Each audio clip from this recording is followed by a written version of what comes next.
Peer Kamil episode number 5 Wasim Urdu والا کی آواز میں۔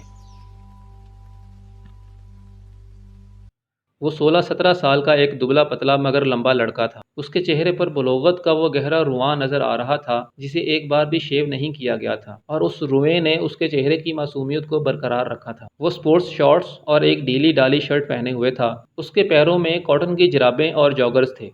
چیونگم چباتے ہوئے اس کی آنکھوں میں ایک عجیب طرح کی بے چینی اور اضطراب تھا۔ وہ اس وقت ایک پرہجوم سڑک کے بیچوں بیچ ایک ہیوی ڈیوٹی موٹر سائیکل پر بیٹھا ہوا تیزی سے تقریباً اسے اڑائے لے جا رہا تھا۔ وہ کسی قسم کے ہیلمٹ کے بغیر تھا اور بہت ریش انداز میں موٹر سائیکل کو چلا رہا تھا۔ اس نے 2 دفعہ سگنل توڑا، 3 دفعہ خطرناک طریقے سے کچھ گاڑیوں کو اوورٹیک کیا، 4 دفعہ بائیک چلاتے چلاتے اس کا اگلا پہیہ اٹھا دیا اور کتنی ہی دیر دور تک صرف ایک پہیے پر بائیک چلاتا رہا۔ 2 دفعہ دائیں بائیں دیکھے بغیر اس نے برق رفتاری سے اپنی مرضی کا ٹرن لیا۔ ایک دفعہ وہ زگ زیگ انداز میں بائیک چلانے لگا۔ 6 دفعہ اس نے پوری رفتار سے بائیک چلاتے ہوئے اپنے دونوں پاؤں اٹھا دیے۔ پھر یکدم اسی رفتار سے بائیک چلاتے ہوئے اس نے ون وے کی خلاف ورزی کرتے ہوئے اس لین کو توڑا اور دوسری لین میں زناٹے کے ساتھ گھس گیا۔ سامنے سے آتی ہوئی ٹریفک کی بریکیں یکدم چرچرانے لگیں۔ اس نے فل سپیڈ پر بائیک چلاتے ہوئے یکدم ہینڈل پر سے اپنے ہاتھ ہٹا دیے۔ بائیک پوری رفتار کے ساتھ سامنے سے آنے والی گاڑی کے ساتھ ٹکرائی۔ وہ ایک جھٹکے کے ساتھ ہوا میں بلند ہوا اور پھر کس چیز پر گرا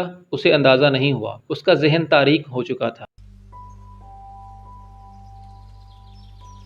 وہ دونوں لڑکے اسٹیج پر ایک دوسرے کے بالمقابل روسٹرم کے پیچھے کھڑے تھے، مگر ہال میں موجود اسٹوڈنٹس کی نظریں ہمیشہ کی طرح ان میں سے ایک پر مرکوز تھیں۔ وہ دونوں ہیڈ بوائے کے انتخاب کے لیے کنونسنگ کر رہے تھے اور وہ پروگرام بھی اس کا ایک حصہ تھا۔ دونوں کے روسٹرم پر ایک ایک پوسٹر لگا تھا، جن میں سے ایک پر ووٹ فار سالار اور دوسرے پر ووٹ فار فیضان لکھا تھا۔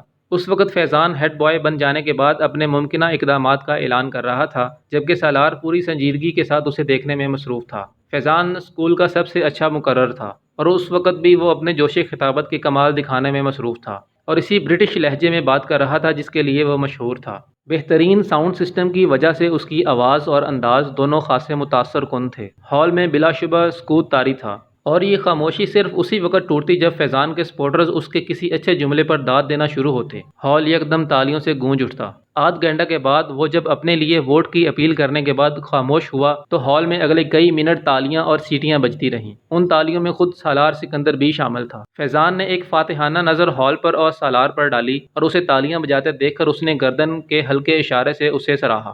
سالار سکندر آسان حریف نہیں تھا، یہ وہ اچھی طرح جانتا تھا۔ اسٹیج سیکرٹری اب سالار کے لیے اناؤنسمنٹ کر رہا تھا۔ تالیوں کی گونج میں سالار نے بولنا شروع کر دیا۔ Good morning friends. وہ یک لہجہ ٹھہرا۔ فیضان اکبر ایک مقرر کے طور پر یقیناً ہمارے اسکول کا اثاثہ ہیں۔ میں یا دوسرا کوئی بھی ان کے مقابلے میں کسی اسٹیج پر کھڑا نہیں ہو سکتا۔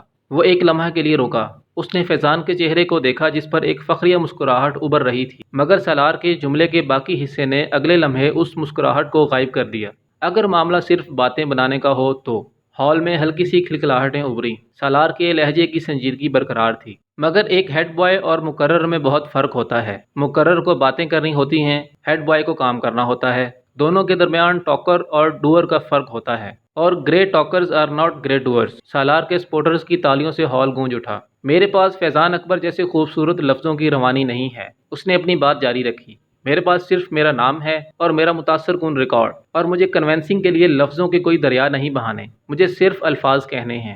وہ ایک بار پھر رکا۔ Trust me and vote for me. مجھ پر اعتماد کریں اور مجھے ووٹ دیں۔ اس نے شکریہ ادا کرتے ہوئے جس وقت اپنے مائک کو آف کیا اس وقت ہال تالیوں سے گونج رہا تھا۔ 1 منٹ 40 سیکنڈز میں وہ اسی نپے تلے اور کیلکولیٹڈ انداز میں بولا تھا جو اس کا خاصہ تھا، اور اسی 1.5 منٹ نے فیضان کا تختہ کر دیا تھا۔ اس ابتدائی تعارف کے بعد دونوں امیدواروں سے سوال و جواب کا سلسلہ شروع ہوا تھا۔ سالار سکندر ان جوابات میں بھی اتنے ہی اختصار سے کام لے رہا تھا جتنا اس نے اپنی تقریر میں لیا تھا۔ اس کا سب سے طویل جواب 4 جملوں پر مشتمل تھا، جبکہ فیضان کا سب سے مختصر جواب بھی 4 جملوں پر مشتمل نہیں تھا۔ فیضان کی فصاحت و بلاغت جو پہلے اس کی خوبی سمجھی جاتی تھی، اس وقت اس سٹیج پر سالار کے مختصر جوابات کے سامنے چرب زبانی نظر آ رہی تھی، اور اس کا احساس خود فیضان کو بھی ہو رہا تھا۔ جس سوال کا جواب سالار ایک لفظ یا ایک جملے میں دیتا، اس کے لیے فیضان کو عادتاً تمہید باندھنی پڑتی، اور سالار کا اپنی تقریر میں اس کے بارے میں کیا ہوا یہ تبصرہ وہاں موجود اسٹوڈنٹس کو کچھ اور صحیح محسوس ہوتا کہ ایک مقرر صرف باتیں کر سکتا ہے۔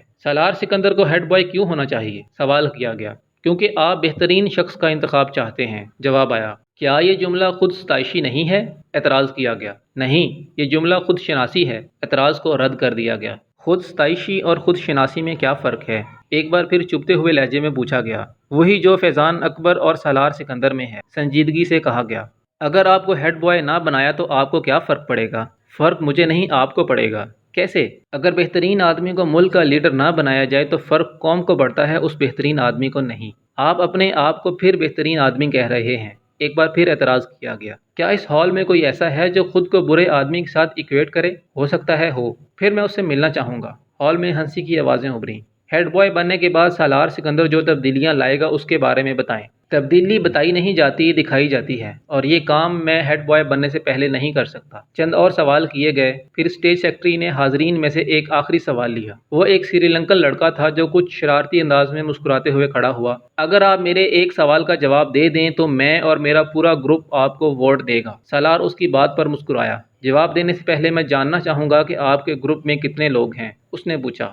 6، اس لڑکے نے کہا۔ سالار نے سر ہلایا۔ اوکے، سوال کریں۔ آپ کو کچھ حساب کتاب کرتے ہوئے مجھے بتانا ہے کہ اگر ہم 267895 میں 952852 کو جمع کریں، پھر اس میں سے 3 پینٹا 9 کو تفریق کریں، پھر اس میں سے 929292 کو جمع کریں، اور اسے وہ سری لنکن لڑکا ٹھہر ٹھہر کر ایک کاغذ پر لکھا ہوا ایک سوال پوچھ رہا تھا۔ 6 کے ساتھ ضرب دیں، پھر اسے 2 کے ساتھ تقسیم کریں اور جواب میں 492359 کو جمع کر دیں تو کیا جواب آئے؟ وہ لڑکا اپنی بات مکمل نہ کر سکا۔ 81422473، بڑی برق رفتاری کے ساتھ سالار نے جواب دیا۔ اس لڑکے نے کاغذ پر ایک نظر دوڑائی اور پھر کچھ بے یقینی سے سر ہلاتے ہوئے تالیاں بجانے لگا۔ فیضان اکبر کو اس وقت اپنا آپ ایک ایکٹر سے زیادہ نہیں لگا۔ پورا ہال اس لڑکے کے ساتھ تالیاں بجانے میں مصروف تھا۔ فیضان اکبر کو وہ پورا پروگرام ایک مذاق محسوس ہونے لگا۔ 1 گھنٹہ کے بعد جب وہ سالار سکندر سے پہلے اس سٹیج سے اتر رہا تھا تو وہ جانتا تھا کہ وہ مقابلے سے پہلے ہی مقابلہ ہار چکا تھا۔ 150 کے آئی کیو لیول والے اس لڑکے سے اسے زندگی میں اس سے پہلے کبھی اتنا حسد محسوس نہیں ہوا۔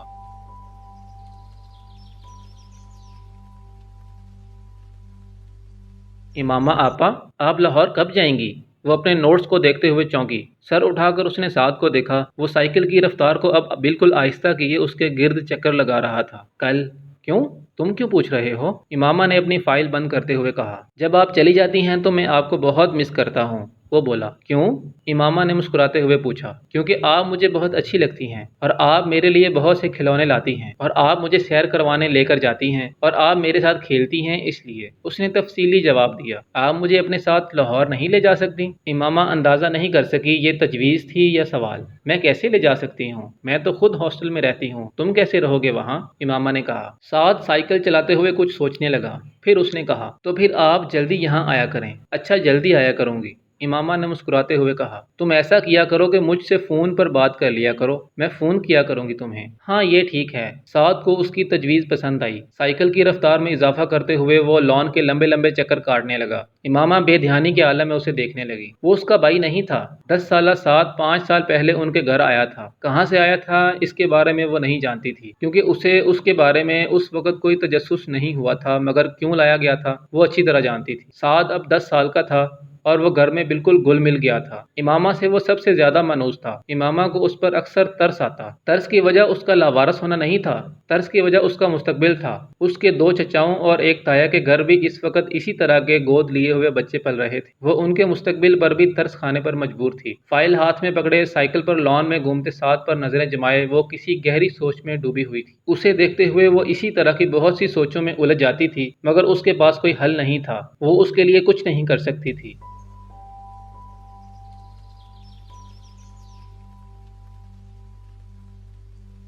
وہ چاروں اس وقت لاہور کے ریڈ لائٹ ایریا میں موجود تھے۔ ان کی عمریں 18-19 سال کے لگ بھگ تھیں، اور وہ اپنے حلیے سے وہ چاروں اپر کلاس کے لگتے تھے، مگر وہاں پر نہ ان کی عمر کوئی نمایاں کر دینے والی چیز تھی، نہ ہی ان کی اپر کلاس سے تعلق رکھنے کی امتیازی خصوصیت، کیونکہ وہاں پر ان میں سے بھی کم عمر لڑکے آتے تھے، اور اپر کلاس اس علاقے کے مستقل کسٹمرز میں شامل تھی۔ چاروں لڑکے ریڈ لائٹ ایریا کی ٹوٹی ہوئی گلیوں میں سے گزرتے جا رہے تھے۔ 3 لڑکے آپس میں باتیں کر رہے تھے، جبکہ صرف چوتھا قدرے تجسس اور دلچسپی سے چاروں چاروں طرف دیکھ رہا تھا۔ یوں لگ رہا تھا جیسے وہ پہلی بار وہاں آیا تھا، اور ان تینوں کے ساتھ تھوڑی دیر بعد ہونے والی اس کی گفتگو سے یہ ظاہر ہو گیا تھا کہ وہ واقعی وہاں پہلی بار آیا تھا۔ گلی کے دونوں اطراف میں کھلے دروازوں میں بناؤ سنگار کیے نیم عریاں کپڑوں میں ملبوس ہر عمر اور ہر شکل کی عورت کھڑی تھی، سفید، سانولی، سیاہ، گندمی، بہت خوبصورت، درمیانی اور معمولی شکل و صورت والی۔ گلی میں ہر شخص اور عمر کا مرد گزر رہا تھا۔ وہ لڑکا وہاں سے گزرتے ہوئے ہر چیز پر غور کر رہا تھا۔ تم یہاں کتنی بار آئے ہو؟ چلتے چلتے اس لڑکے نے اچانک اپنے دائیں طرف چلنے والے لڑکے کو مخاطب کرتے ہوئے کہا۔ وہ لڑکا جواباً ہنسا،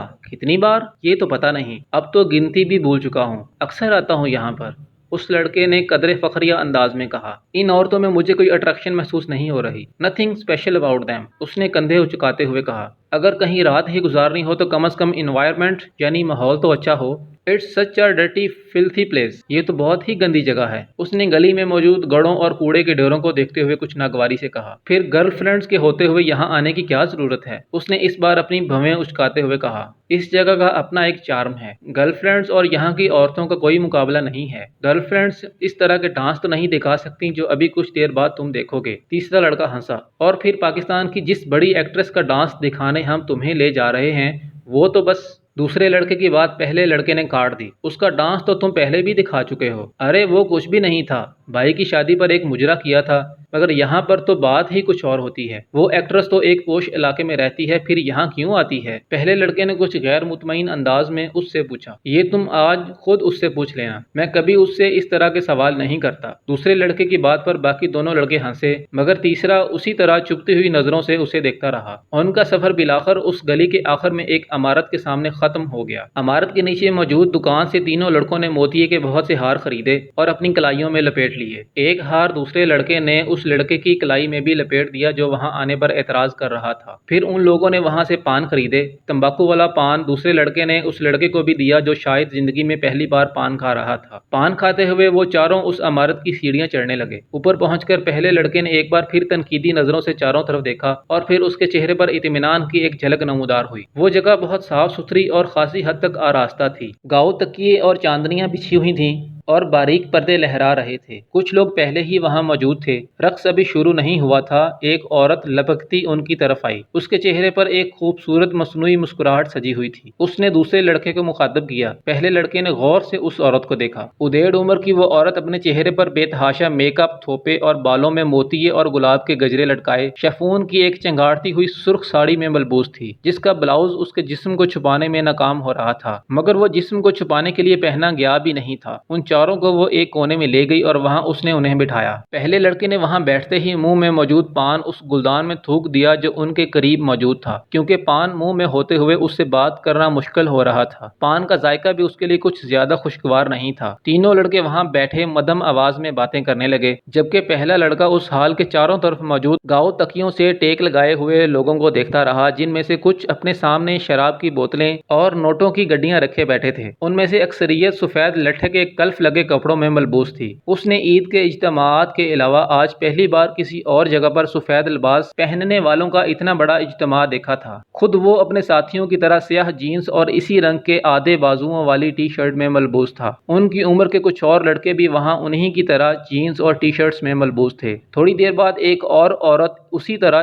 چیختے چنگاڑتے رنگوں والے کپڑوں میں ملبوس وہاں آ کر ہال کے درمیان میں بیٹھ کر ایک غزل سنانے لگی تھی۔ اس کے ساتھ کچھ سازندے بھی تھے۔ دو غزلیں سنانے اور اپنے اوپر اچھالے جانے والے کچھ نوٹ اٹھا کر وہ خاصی خوش اور مطمئن واپس چلی گئی، اور اس کے جانے کے فوراً بعد ہی فلم انڈسٹری کی وہ ایکٹریس ہال میں داخل ہوئی اور ہال میں موجود ہر مرد کی نظر اس سے جیسے چپک کر رہ گئی تھی۔ اس نے ہال میں باری باری چاروں طرف گھوم کر ہر ایک کو سر کے اشارے سے خوش آمدید کہا تھا۔ سازندوں کو اس بار کسی تکلیف کا سامنا نہیں کرنا پڑا تھا۔ کیسٹ پلیئر پر باری باری چند ہیجان انگیز گانے لگائے گئے تھے جن پر اس عورت نے اپنا رقص پیش کرنا شروع کر دیا تھا، اور کچھ دیر پہلے کی خاموشی یکدم ختم ہو گئی تھی۔ چاروں طرف موجود مرد اس عورت کو داد و تحسین پیش کرنے کے ساتھ ساتھ شراب نوشی میں مصروف تھے۔ ان میں سے کچھ جو زیادہ جوش میں آ رہے تھے وہ اٹھ کر اس ایکٹریس کے ساتھ ڈانس میں مصروف ہو جاتے۔ ہال میں واحد شخص جو اپنی جگہ پر کسی حرکت کے بغیر بے تاثر چہرے کے ساتھ بیٹھا تھا وہ وہی لڑکا تھا، مگر اس کے باوجود یہ اندازہ لگانا مشکل نہیں تھا کہ وہ اس اس ایکٹریس کے رقص سے خاصا محظوظ ہو رہا تھا۔ تقریباً 2 گھنٹے کے بعد جب اس ایکٹریس نے اپنا رقص ختم کیا تو وہاں موجود آدھے سے زیادہ مرد انٹا غفیل ہو چکے تھے۔